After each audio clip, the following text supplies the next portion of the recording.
Swastiastu. Assalamualaikum warahmatullahi wabarakatuh. Perkenalkan, nama saya Fatir Triabdul Jaba dengan NIM 20103214. Di sini kami akan menjelaskan manajemen modal kerja dan cara menghitung modal kerja pada suatu perusahaan. Langsung saja pada slide selanjutnya. Di sini ada anggota kelompok kami yang berjumlah 5 orang. Yang pertama ada Wardatul Jannah dengan NIM 19103280. Yang kedua ada Evita Rahmania dengan NIM 19103340. Yang ketiga ada Ikomang Agus Pardika dengan NIM 20103227. Yang keempat ada Herlanus Lado dengan NIM 19103144. Dan yang terakhir ada saya sendiri, Fatir Triabdul Jaba dengan NIM 20103214. Di slide selanjutnya ini ada definisi modal kerja. Modal kerja atau working capital atau net working capital adalah selisih antara aktiva lancar dengan hutang lancar. Dengan demikian, modal kerja merupakan investasi dalam kas, surat-surat berharga, piutang, dan persediaan dikurangi hutang lancar yang digunakan untuk melindungi aktiva lancar. Termasuk dalam hutang lancar adalah hutang dagang, hutang bank, hutang promis, hutang upah, hutang pajak, dan hutang jangka pendek lainnya. Baik, di slide selanjutnya ada manajemen modal kerja yang dibagi menjadi 4. Yang pertama, investasi perusahaan dalam berbagai bentuk. Investasi perusahaan dalam berbagai bentuk berupa uang tunai, surat berharga, piutang, dan persediaan hutang lancar yang digunakan untuk membiayai harta lancar, atau net working capital sama dengan harta lancar dikurangi hutang jangka pendek. Yang kedua ada kuantitatif dengan modal kerja. Semua harta lancar atau modal kerja bruto atau gross WTTC. Yang ketiga ada fungsional dengan modal kerja. Dana yang digunakan selama periode akuntansi 1 tahun, menghasilkan current income sesuai tujuan utama perusahaan.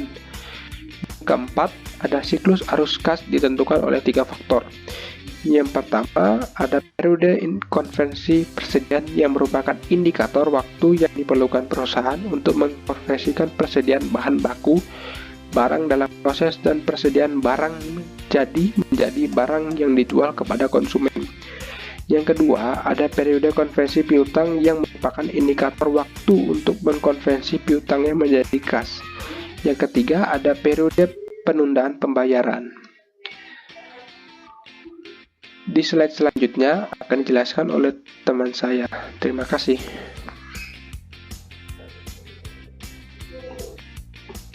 Baik, di sini saya akan melanjutkan penjelasan teman saya sebelumnya. Sebelum itu, perkenalkan, nama saya Ikomang Agus Pardika dengan NIM 20103227. Nah, tanpa basa-basi lagi, mari kita langsung menuju ke materi. Materi selanjutnya yaitu tujuan manajemen modal kerja. Tujuan dari manajemen modal kerja yaitu mengelola aktiva lancar dan hutang lancar agar terjamin jumlah net working capital yang layak diterima atau acceptable yang menjamin tingkat likuiditas badan usaha. Di mana sumber-sumber modal kerja berasal dari yang pertama yaitu hasil operasi perusahaan, yang kedua yaitu keuntungan jangka pendek, yang ketiga yaitu penjualan aktiva tidak lancar, dan yang keempat yaitu penjualan saham atau obligasi. Selanjutnya yaitu tujuan pengelolaan modal kerja. Nah, apabila kita mengalami kekurangan kas, maka operasi akan terganggu. Selanjutnya, apabila kita mengalami kelebihan kas, maka akan terjadi pemborosan. Sehingga yang dibutuhkan yang pertama yaitu likuiditas cukup, yang kedua yaitu minimalisir risiko, dan yang ketiga yaitu menekan pemborosan trade-off atau profitabilitas versus resiko ketidakpastian aliran kas modal kerja neto naik. Contohnya yaitu yang pertama yaitu revenue pasti atau jalan tol, yang kedua yaitu modal kerja sama dengan neto. Selanjutnya yaitu pembagian modal kerja. Pembagian modal kerja ini dibagi menjadi 3 konsep, yaitu konsep kuantitatif, konsep kualitatif, dan konsep fungsional. Konsep kuantitatif ini menggambarkan keseluruhan jumlah dari aktiva lancar, di mana aktiva lancar ini sekali berputar dan dapat kembali ke bentuk semula dalam jangka waktu pendek. Konsep ini disebut modal kerja bruto gross working capital. Yang nomor 2 yaitu konsep kualitatif. Konsep kualitatif merupakan selisih antara aktiva lancar di atas hutang lancar, atau merupakan sebagian dari aktiva lancar yang benar-benar dapat digunakan untuk membiayai operasi perusahaan tanpa menunggu likuiditas. Konsep ini disebut dengan modal kerja neto net working capital. Dan yang ketiga itu konsep fungsional. Konsep ini menitik beratkan pada fungsi daripada dana dalam menghasilkan pendapatan atau income dari usaha pokok perusahaan, menghasilkan pendapatan pada periode akuntansi dan periode masa depan. Selanjutnya yaitu manajemen modal kerja. Di sini saya akan menjelaskan dua, yaitu aktiva lancar dan hutang lancar. Pada bagian aktiva lancar terdapat kas, surat berharga, dan piutang inventory, dan pada hutang lancar terdapat hutang jangka pendek yang di dalamnya berisi hutang whistle, hutang perniagaan, dan hutang pada bank lain kurang 1 tahun. Baik, sekian dari saya. Selanjutnya akan dijelaskan oleh teman saya berikutnya. Kemudian skema modal kerja. Terdapat tabel aset, liability, equity, dan sumber.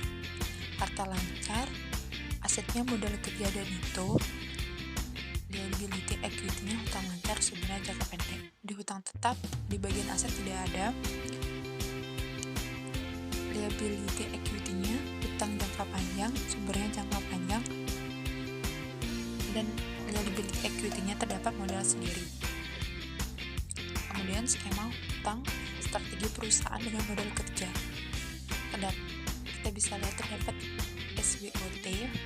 Terdapat dua bagian, yaitu visi dan misi, dan program kerja. Divisi misi tersebut ada tujuan, program kerja, anggaran. Nah, anggaran ini terdapat dua bagian, yaitu investasi dan operasional. Nah, setelah investasi kemudian akan dioperasionalkan. Kemudian dari investasi tersebut akan ditaruh di bagian aset di FA output, akan menghasilkan TA.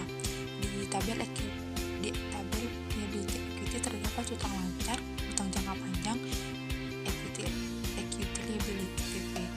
Nah, manajemen modal kerja sama dengan mengoptimalkan hutang lancar ditambah hutang jangka panjang. Kemudian struktur modal sama dengan mengoptimalkan hutang dan modal sendiri. Kemudian biaya modal dan implikasi.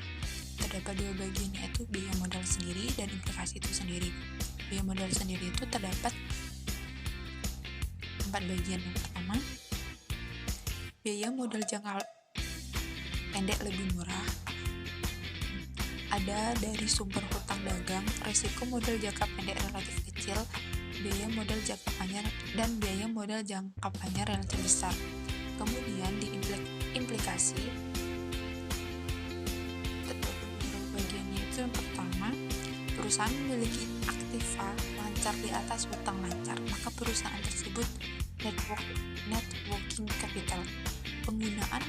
Kemudian penggunaan modal kerja semakin besar, current aset dapat menutupi current liability. Semakin besar kemampuan perusahaan untuk membayar hutang-hutangnya, semakin kecil juga liquidnya. Kemudian pada kenyataannya, putaran kas masuk, kas inflows, dan putaran kas keluar, kas outflows tidak selalu sinkron. Tetap perusahaan harus mempertahankan net working capital agar tetap liquid. Terima kasih. Kemudian akan dilanjutkan oleh rekan saya.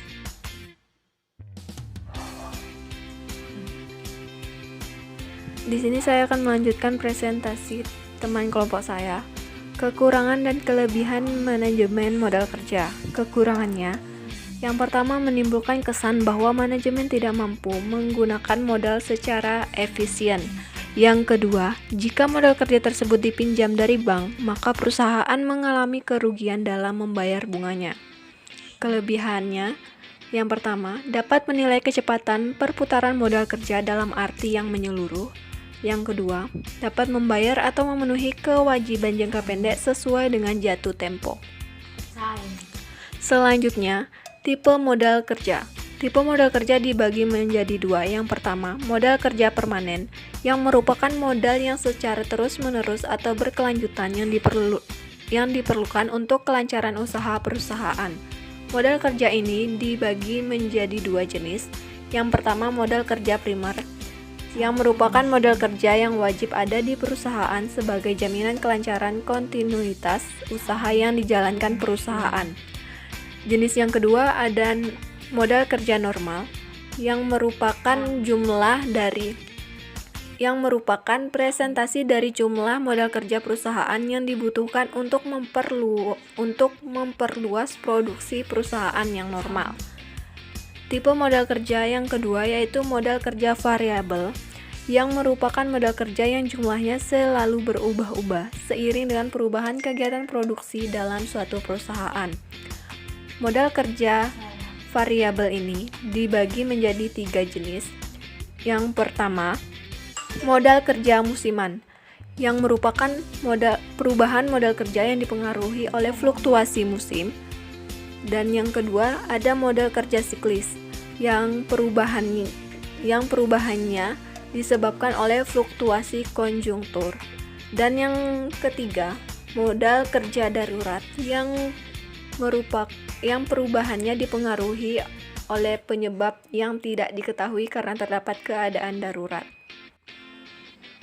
Selanjutnya ada prinsip pembelanjaan.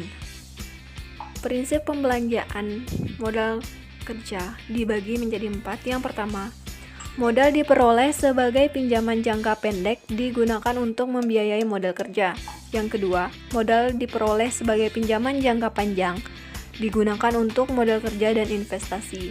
Yang ketiga, jadi risiko dapat diukur dengan menggunakan jumlah net working capital atau current ratio. Yang keempat, semakin besar jumlah net working capital, semakin liquid atau semakin kecil pula tingkat risikonya. Selanjutnya ada profitabilitas dan risiko. Profitabilitas atau kemampuan menghasilkan laba diukur dengan revenue dikurangi biaya, sedangkan risiko diukur dengan profitabilitas perusahaan tidak mampu membayar hutang atau technically insolvent. Baik, jadi kali ini saya akan menjelaskan materi yang bertema manajemen modal kerja. Dalam materi ini terdapat 2 gambar yang merupakan sebuah grafik dari analisis probabilitas based risiko yang menunjukkan grafik revenue dan grafik risiko. Selanjutnya yang kedua yaitu grafik siklus modal kerja atau perputaran pada modal kerja, di mana grafik ini menjelaskan K1 yang ditujukan pada bahan mentah, kemudian pada proses produksi, lalu menjadi barang jadi, kemudian kepada piutang dan kembali lagi untuk menjadi kas. Pada slide yang kedua yaitu terdapat urutan barang dagangan yang dapat digambarkan pada gambar di bawah ini, yaitu merupakan gambar penjualan dengan kredit, di mana K1 menuju pada barang, lalu barang menuju pada piutang dan menuju pada kas 2. Kemudian pada penjualan tunai, K1 menuju pada barang, kemudian barang menuju pada kas 2. Barang yang merupakan K1 ini merupakan pembelian yang menunjukkan kepada barang, kemudian barang penjualan atau penerimaan yang menunjukkan kepada kas 2. Tabel yang merupakan perputaran modal kerja di bawah ini yaitu di mana K1 yang dikeluarkan untuk membeli barang, kemudian kas yang diterima dari hasil penjualan barang tersebut. Selanjutnya yaitu siklus modal kerja yang bersifat fluktuatif. Pada materi siklus modal kerja bersifat ini terdapat 2 poin. Yang pertama itu permanen, yaitu harta lancar yang diperlukan secara terus-menerus untuk mendukung operasi pada perusahaan setiap saat.